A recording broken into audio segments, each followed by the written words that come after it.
In 1973, biochemists Herbert Boyer and Stanley Cohen became the first genetic engineers by taking DNA from one bacteria and inserting it to another, according to an article from the Food and Drug Administration titled Science and History of GMOs and Other Food Modification Processes.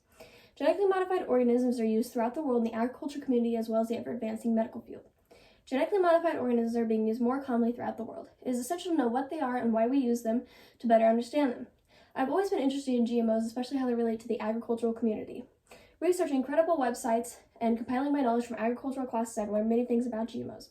First, I will discuss what a genetically modified organism is, why they are used, and how they are made. Secondly, I will discuss the uses of GMOs in the agriculture field as well as the medical field. Finally, I'll discuss the pros and cons of genetically modified organisms. Genetically modified organisms, also known as GMOs, are helpful in many ways. The creation of genetically modified organisms has helped make many scientific advancements. What is a GMO? According to an article from the Food and Drug Administration titled Science and History of GMOs and Other Food Modification Processes, genetically modified organisms can be defined as living things that had their genetic code changed in some way. Why do we use GMOs?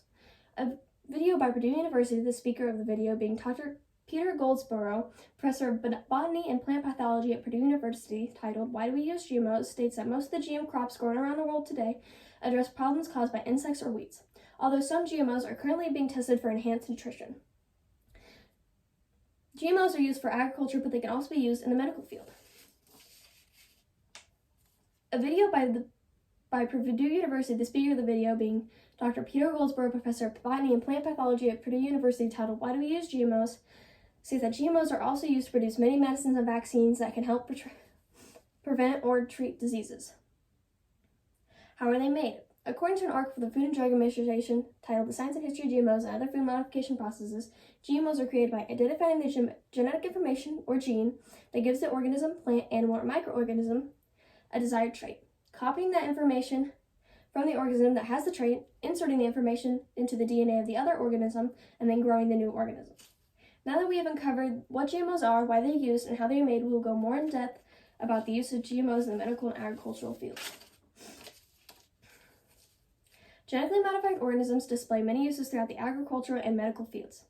GMOs are useful for many people working in the agriculture industry.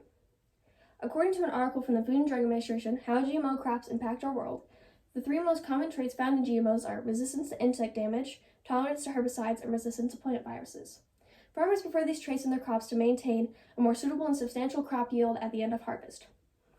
GMOs can have an impact beyond the farm. Most common GMO crops were developed to address the needs of farmers, but in turn they can help foods become more accessible and affordable to consumers. According to an article from the Food and Drug Administration titled How GMO Crops Impact Our World, some GMOs were developed to benefit consumers.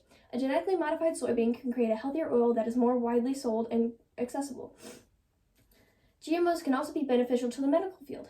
Genetically modified animal cells aid in the production and creation of many pharmaceutical products. According to an article titled Pharmaceutical Use of GMOs by the University of Connecticut, the first drug produced by GMO animals, antithrombin-3, from the milk of transgenic goats, prevents the formation of small blood clots that could break loose and plug other vessels. Today, many cancer drugs such as monoclonal antibody therapeutics are produced by animal cultures after human genes are introduced to these cells.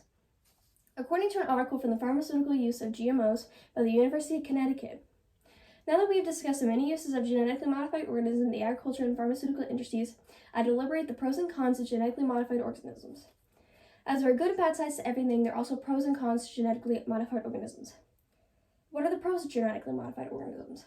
There are many pros to GMOs, according to an article by the Pro Terra Foundation titled GMOs and Non-GMO Pros and Cons.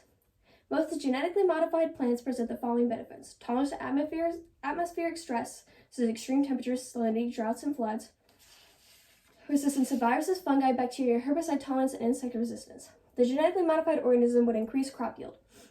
GMOs would also lessen the use of pesticides and lessen the detrimental effects on insect-ridden plants.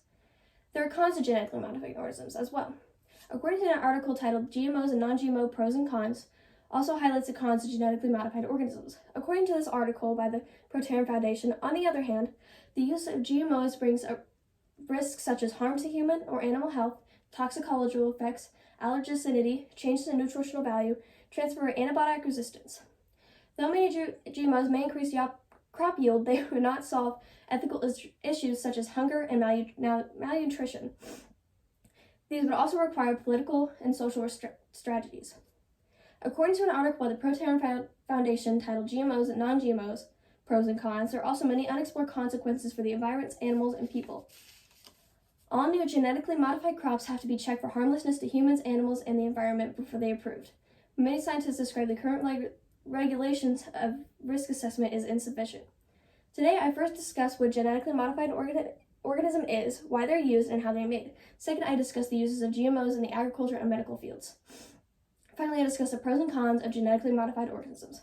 Genetically modified organisms, also known as GMOs, are helpful in many ways, however, they have their pros and cons as well. In conclusion, genetically modified organisms are living organisms that have their genetic code altered in some way. They have many uses for the agriculture industry, along with many uses of the pharmaceutical industry. Just like anything, GMOs have their pros and cons.